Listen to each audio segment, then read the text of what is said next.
संस्मरणों की श्रृंखला में एक और नए संस्मरण के साथ पंडित जी ने बोला आचार्य को, महाराज जी एक कोई विशेष व्यक्ति आए हुए थे, आप बहुत ही धनाढ्य हैं और बड़े उद्योगपति हैं, इनकी बहुत सारी फैक्ट्रियां हैं और बहुत बड़ा उद्योग धंधा चल रहा है। यह सुनाने से आचार्य जी के ऊपर कोई प्रभाव नहीं पड़ा और आचार्य गुरुदेव ने कोई प्रतिक्रिया नहीं दी। तब माहौल को खुशनुमा बनाते हुए पंडित जी आगे बोले, जो भी खाने का माल है वह सब तो इनके नौकर चाकर कर्मचारी खाते, इनको तो पालक का सूप और उसमें भी यदि कभी कभी इनका मन करता तो उसमें रोटी आदि डाल देते हैं, कुछ नहीं मिलता क्योंकि बहुत बड़े सेठ हैं। ऐसा सुनकर आचार्य श्री के चेहरे पर मंद मुस्कान तैर आई और बोले, देखो पंडित जी, पुण्य के उदय से भोजन तो मिल सकता है किंतु भूख नहीं। भूख पुण्य के उदय से नहीं अपितु विशेष पुण्य के उदय से मिलती है। और भोजन करने की जहाँ तक बात है तो आदमी भूख से कम, अधिक भोजन करने वाले ज़्यादा मरते हैं। भोजन करने वाले ही बीमार पड़ते हैं, भूख से नहीं। इसलिए जैन पद्धति में उपवास की पद्धति बताई गई है। अगर उपवास करते रहें तो बहुत सारी बीमारियां अपने आप ही ठीक हो जाती हैं। यह सुनकर वो जो श्रेष्ठी थे वह बोले, महाराज जी हम उपवास करने में अक्षम हैं, हमारे अंदर का विल पावर इतना स्ट्रांग नहीं है कि हम उपवास कर सकें। तब आचार्य श्री ने जो जवाब दिया बड़े गौर से सुनने लायक है। बोले, विल पावर से उपवास होता है और उपवास से विल पावर बढ़ता है और विल पावर से उपवास करने में कष्ट नहीं होता। तब वह श्रेष्ठी बोले, महाराज जी मैं अवश्य प्रयास करूँगा। अब एक और नए संस्मरण के साथ जो परम पूज्य निरापक मुनीषी योग सागर जी ने सुनाया था, 1978 चतुर्मास नयनगर में आचार्य श्री रात में कई घंटे ध्यानस्थ रहते थे। चौकीदार रात्रि में सीटी बजाता तो मेरी नींद खुल जाती थी और वह टॉर्च की रोशनी सभी मंदिर के दरवाजों पर मारता था। तो उसकी टॉर्च की रोशनी मुझे आचार्य श्री ध्यान में बैठे देखा करते थे। वे कब सोते कब उठते पता ही नहीं चलता था। आचार्य श्री का पहले ऐसे ही चलता था। अब 1978 चतुर्मास की बात थी। चतुर्मास के अंतिम समय में दर्शन करने गए थे और आचार्य श्री बरामदे में रात्रि विश्राम करते थे। उस बरामदे में लोहे की सलाखों वाली खिड़की और दरवाजे थे जिसमें हवा एवं ठंडक पूरी की पूरी जाती थी। तो कमेटी के लोगों ने ठंड को देखते हुए बरामदे के खिड़की दरवाजों पर दरी लटका दी। तब रात में आचार्य श्री मौन होने के कारण कुछ नहीं बोले, किंतु दूसरे दिन से बाहर खुले चबूतरे पर रात्रि विश्राम हेतु पाटा लगवाया। तो सभी ने निवेदन किया, आचार्य श्री यहाँ बहुत ठंडक रहती है। तो आचार्य श्री बोले, मुझे अपनी साधना में किसी का हस्तक्षेप पसंद नहीं है। कुंडलपुर के बड़े बाबा जब विराजमान होने थे तो उसके पूर्व भी आचार्य श्री कुंडलपुर में और कई जगह कमरे में नहीं सोते थे, खुले में सोते थे। लेकिन उधर फिर भी कमेटी के लोग प्रतिबंध कर देते थे क्योंकि ठंडे में इतने खुले में सोना। कई बार आचार्य श्री स्थान भी चेंज कर देते।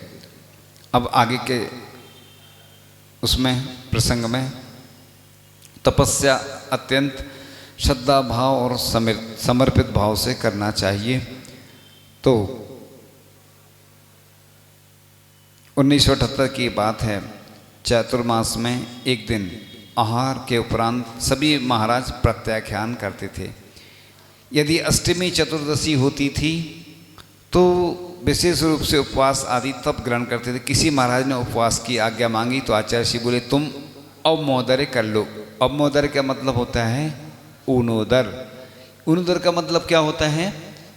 ऊन माने भूख से थोड़ा कम। उत्कृष्ट भी होता है। उस उत्कृष्ट ऊनोदर में एक बूंद जल भी ले सकती हैं, एक चावल का दाना, सिर्फ एक बूंद जल। और कभी कभी एक ग्रास रोटी, एक अंजलि पानी कम भी ले लेते हैं।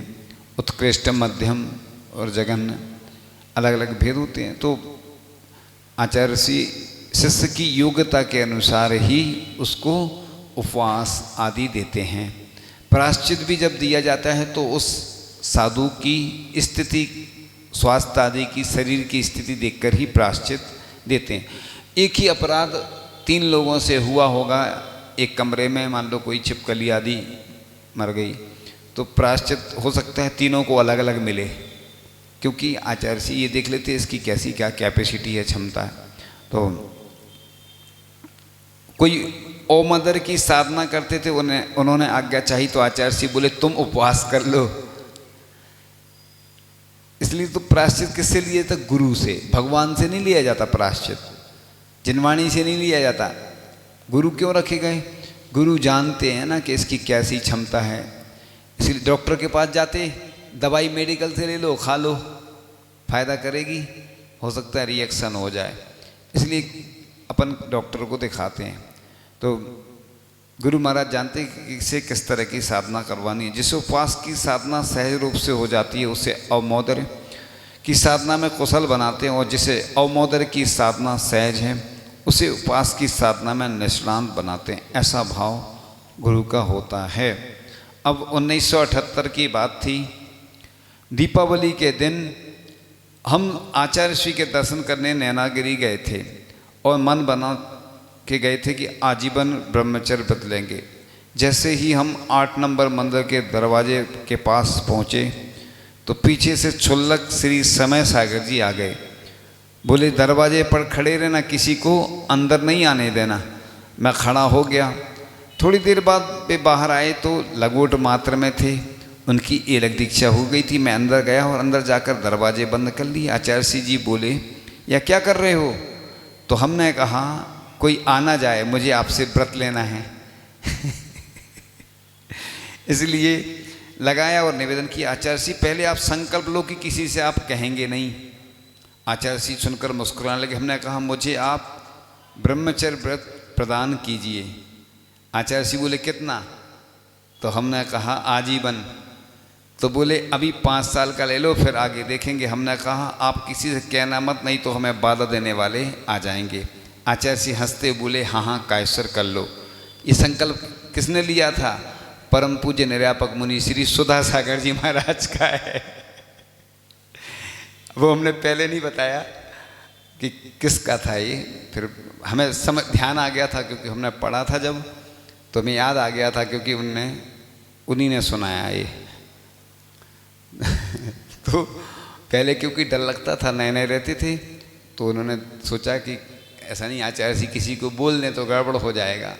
इनने तो देख लिया था कि पूज्य समय सागर जी महाराज जी जब गए ना, क्षुल्लक अवस्था में थे जब, तो दरवाज़ा लगाया उनने, तो इनने भी सोचा कि ऐसी अपन भी करो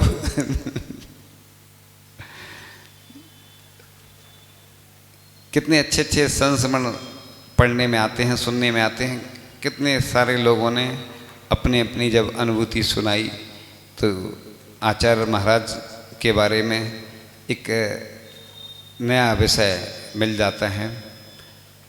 और अगले संस्मरण की श्रृंखला में प्रवचन के बाद विहार कर दिया। जब हम युवागण साथ में विहार कर रहे थे, शाम को बक्सोबाहा पहुंचने के बाद छोटे मंदिर के दर्शन कर आचार्य जी बैठ गए।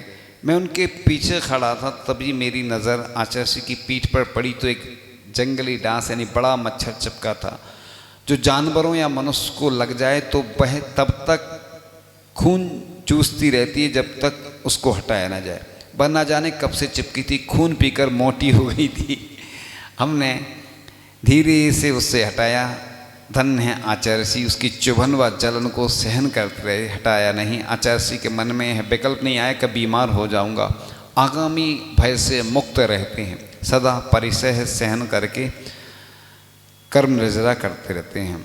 अब नए संस्मरण की श्रृंखला में एक योगाचार्य आचार्य जी ने महा बीमारी ठीक की। नवंबर 1978 में नैनागिरी से कुंडलपुर बिहार चल रहा था। आचार्य जी संग सहित नैनागिर के पास एक छोटे से ग्राम बमोहरी पहुँचे। सुबह सुबह ठंड की धूप में आचार्य जी खड़े थे।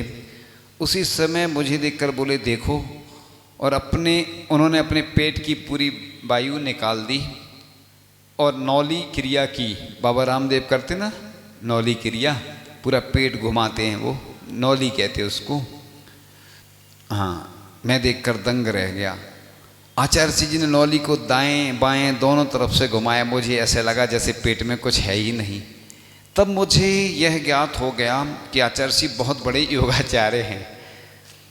और तब मैंने आचार्य जी को बहुत सारे योगासन करते हुए देखकर विचार किया कि ये जैन साधु को करना चाहिए या नहीं। मुझे उस समय ज़्यादा ज्ञान नहीं था, सो हमने आचार्य जी से पूछा कि आपके योग की प्रासंगिकता क्या है। तब आचार्य जी बोले काय क्लेश एक तप होता है, उस तप के अंतर्गत ही योगासन आते हैं, और इन तरह तरह के योगासन को सिद्ध करके साधक मन की एकाग्रता बनाता है जो ध्यान में सहायक होती है। योग करने वाले योगी की समाधि साधना भी अच्छी होती है। तुम्हारा जो रोग है वह योग से एवं प्राणायाम से ठीक हो सकता है। तब हमें काय क्लेश तप के बारे में पता चला और मैं तभी से आचार्य जी की योग की शिक्षा का शिष्य बन गया और मैंने आचार्य जी से पूरा योग सीखा। उन्होंने मुझे प्राणायाम सिखाया और योगासन सिखाया। अभी भी आचार्य जी हम लोग को करवाते थे, थोड़ा बताया था एक दिन कक्षा में, और आचार्य जी खुद भी करते थे। हमने खुद देखा, शाम को करते थे, कभी सुबह भी करते थे। और जिसको मैं आज तक करता रहूं, उसकी वजह से मुझे अपनी बीमारी का पुनरावर्तन का अनुभव नहीं हुआ। आचार्य जी का योग मेरे जीवन में काफ़ी महत्वपूर्ण रहा और मेरी गंभीर बीमारी ठीक हो गई। ये संस्मरण किसका है? जो अभी आचार्य जी के साथ एलक सिद्धांत सागर जी महाराज है ना, उनका संस्मरण है।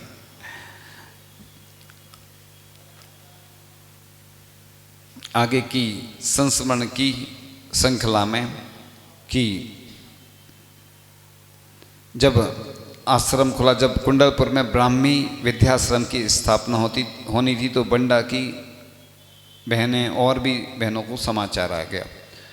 आचार्य जी ने हम लोगों को कहा, आप लोगों के लिए आश्रम खुला है, यहाँ पर रहने से निर्विकल्पता से धर्म ध्यान होगा और धार्मिक अध्ययन भी चलेगा। सभी लोग मिलजुल कर रहोगे तो साधना अच्छी चलेगी, मन लगेगा, परिवार भी चिंता से मुक्त रहेगा। आपको जानकारी दे दें, जैसे प्रतिभा मंडल में, प्रतिभा स्थली में भी बहनें हैं, प्रतिमा लिए हैं और वो प्रतिमा लेके अपने व्रत नियम का भी पालन करती हैं, साथ साथ में जो बालिकाएं हैं उनको भी शिक्षा देती हैं। तो सभी को एक साथ निर्देश मिलते रहेंगे। आपकी देखरेख की व्यवस्था करने के लिए समाज के लोग एवं कमेटी आगे आ गई है। आश्रम की संचालिका भी कंचन माँ जी एवं रत्तीबाई जी अच्छे संस्कार देगी। तो आचार्य श्री के संकेत एवं आशीर्वाद से सभी बहनों ने परिवार वालों से अनुमति ले ली और आश्रम में प्रवेश किया। अब आचार्य श्री ने सर्वप्रथम पढ़ाना शुरू किया था। सर्वार्थ सिद्धि ग्रंथ का स्वाध्याय कराया था। इधर सुनो, इधर, हाँ उधर कुछ हो रहा है, दिख रहा है लाइव। एक दिन कक्षा में कहा, ब्रह्मचर्य की रक्षा के लिए सिर के बाल बाधक हैं, इससे राग पैदा होता है, दूसरे भी रागान्वित होते हैं, अतः ब्रह्मचर्य की रक्षा के लिए सिर का मुंडन या केस लॉन्च करना चाहिए। आचार्य जी ने बड़ी ही प्रसन्नता के साथ यह बात कही। हम लोगों से बोले, आप लोग प्रयास कर सकते हैं, डरना नहीं, साहस करो। ये प्राथमिक बेला थी, जब कोई ज़्यादा जानता नहीं था कैसे क्या करना, शुरुआत की स्थिति थी। और आप लोग प्रयास कर सकते, डरना नहीं, साहस कर। तो हम लोगों ने कहा, हम लोगों ने कभी केस लॉन्च देखे नहीं हो, कैसे की जाते हैं पता नहीं, कौन बताएगा। तो आचार्य जी बोले, कंडे की राख को उंगलियों में लगाकर फिर बालों को बिल्कुल नीचे से पकड़कर ऐसे छटकना पड़ता है। जैसे बाल का ऊपरी हिस्सा रहता है ना, उसको ये ऊपरी वाली उंगली से बाल का ऊपर हिस्सा और नीचे जड़ के साइड ये नीचे की उंगली से ऐसे करना पड़ता है। ऊपर पकड़ते ना और नीचे से ऐसा झटका दो, निकलते, इधर के इधर, पीछे के पीछे, इधर के इधर, आगे के आगे, ऐसे खींचना पड़ते। इसके पार्ट करना पड़ते, 2 पार्ट, दाएं हिस्सा ये वाला, आधा हिस्सा। खेती होती ना, फसल काटते जैसे, ये आधा हिस्सा, ऐसे पीछे का भी इस हाथ से इस ओर के, इस हाथ से इस ओर के। तो इस प्रकार से, हाँ, फिर बालों को बिल्कुल नीचे से पकड़कर झटकना पड़ता है। तो हम बहनों ने कहा आचार्य जी बहुत दर्द होगा। बोले दर्द तो होगा, लेकिन बैराग के सामने वह हार जाता है, तभी तो कर्म रजा होगी। हम लोगों ने कहा आप आशीर्वाद दें तो हम लोग प्रयास करेंगे। आचार्य श्री प्रसन्नता से बोले हाँ हाँ आशीर्वाद है, कल सुबह समय सागर जी करेंगे, उनको देखना वह कैसे करते। हम लोगों ने देखा तो बड़ा साहस आया और दूसरे दिन हम 2-3 बहनों ने केस लॉन्च करना प्रारंभ किया। धीरे धीरे करते रहे, काफ़ी समय लगा लेकिन हो गया। जब हम सभी दोपहर में आचार्य श्री के पास गए, वो बताया कैसे किया, कैसा क्या हुआ था। तो आचार्य श्री बहुत ही प्रसन्न होते हुए बोले मोक्ष मार्ग की परीक्षा में तुम लोग पास हो गए, क्योंकि बोलते ना केस लॉन्च इंटरव्यू है, इंटरव्यू में पास हो गए। तो इस प्रकार आगे के संस्मरण में 1978 की बात, मन के हारे हार है, मन के जीते जीत। हारते हुए मन को यदि कुशल मार्गदर्शक संभाल लेता है तो वह हारता हुआ मन स्थिर हो जाता है और लक्ष्य के प्रति समर्पित हो जाता है, तो उसकी जीत हो जाती है। आचार्य श्री ऐसे ही कुशल मार्गदर्शक हैं, कभी हारने, थकने व हताश नहीं होने देते। अपनी मौनचर्या, बोधामृत या प्रवचनों के माध्यम से सदा उन्हें ऊर्जा से भरते रहते हैं। अब आश्रम का उद्घाटन हुआ और गुरुदेव ने एक दिन कहा आपकी पहचान मुंडा सिर, धवल साड़ी, आभूषण व श्रृंगार रहित गंभीर नीची दृष्टि से ये वैराग के चिन्ह हैं। गुरु आशीष पाके हमने सभी 2 बहनों को देख करके केस लॉन्च प्रारंभ किए, किंतु थोड़े से ही हो पाए और खून आने लगा तो हमने बंद कर दिया। सभी बहनें बोली कल करने लाए। हम लोग आचार्य श्री के पास गए तो आचार्य श्री ने पूछा पूरे कर लिए? हमने कहा नहीं, अधूरे ही हैं। तो आचार्य श्री बोले कोई अधूरे करता है क्या? क्यों, क्या हुआ? हमने कहा बहुत दर्द होने लगा था और खून आने लगा था। सुनकर आचार्य श्री मुस्कुराए, कुछ क्षण मौन रहे, फिर बोले क्या सुकोमाल से भी ज़्यादा सुकोमल हो? उन्होंने तो अत्यधिक सुकोमलता के बावजूद कर्मों को हराया था, बालों को उखाड़ फेंका था। मन को मजबूत बनाओ, मोक्ष मार्ग में विजय प्राप्त होगी। गुरु के ये वचन मंत्र बन गए, सुनकर तत्काल उठी। एक बार हमारे साथ भी ऐसी घटना हुई, रामटेक में केस लॉन्च कर रहे थे तो बीच बीच में क्या होता, दर्द होने लगता, खून निकल आया उंगलियों में। तो मुझे वो पंक्तियाँ याद आईं, हाथों की लकीरों पर भरोसा मत करना दोस्त, तकदीर तो उनकी भी होती है जिनके हाथ नहीं होते। एक व्यक्ति की स्टोरी पड़ी थी कि वो उसका शरीर पूरा काम नहीं करता था, लेकिन कुछ वो उपकरण के माध्यम से ऐसे बड़े बड़े काम करता था कि लोग आश्चर्यचकित हो जाते। जिनके पास अच्छा शरीर है वो भी इतने ढंग से काम नहीं कर पाते, उससे अच्छा वह काम करता था। वो याद आया और तुरंत केस लॉन्च होने लगे फिर स्पीड में। इसलिए तो बोलते हैं, एक जो अपन सुनते हैं ना, कहानी, दृष्टांत, संस्मरण, पुराण ग्रंथ पढ़ते हैं तो उससे यही तो प्रेरणा मिलती है कि हम जीवन जीने की कला सीखते हैं, लाइफ मैनेजमेंट। ये लाइफ मैनेजमेंट और कुछ नहीं है। हमारे भगवानों ने कितने कष्ट सहन किए। देखो आचार्य श्री हमेशा इसीलिए उपसर्ग परिचय सहन करते हैं कि उनके अंदर एक नई ऊर्जा आ जाती है। और आचार्य श्री के वात्सल्य भरे शब्द कानों में गूंजते रहे। सुकुमाल मुनि महाराज का चित्र आंखों में दिखता रहा। फटाफट बालों को उखाड़ डाला, केस लॉन्च पूरे हो गए। गुरु वाक्य का मंत्र बन गए जो आज तक कानों में गूंज रहे हैं और असाता में मुझे जीत दिलाते हैं। आचार्य श्री ने आहिस्ता आहिस्ता सभी को प्रोत्साहन दे देकर केस लॉन्च करना सिखा दिया। हम लोगों से कहा था केस लॉन्च के बाद सिर पर पानी नहीं लगाना, घी या तेल लगाना, आपस में एक दूसरे को लगाना वैयाव्रत कहलाता है।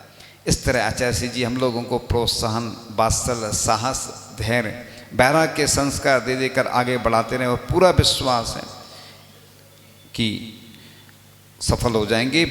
अब आगे के संस्मरण में कि 1978 में कुंडलपुर की बात थी। उस समय आचार्य श्री वहाँ विराजमान थे। तब हम सब ने कहा, रत्तीबाई जी ने कहा माँ ने लिखवा पढ़वा सिखा दो, पर आश्रम के काम करवा के कारण और छोटी बहनों को पढ़ाई के कारण समय कोड़ी मिले।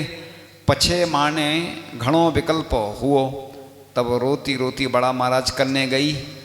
मारवाड़ी में लिखा है, अब कुछ लोग समझ में नहीं आ रहा होगा कि क्या बोला जा रहा है। हाँ, उन्होंने ये कहा कि मुझे पढ़ना लिखना सिखा दो। पछे माने घणो विकल्प, मैंने पीछे विकल्प होता है मुझे। तब रोती रोती बड़ा महाराज माने आचार्य जी के पास गई।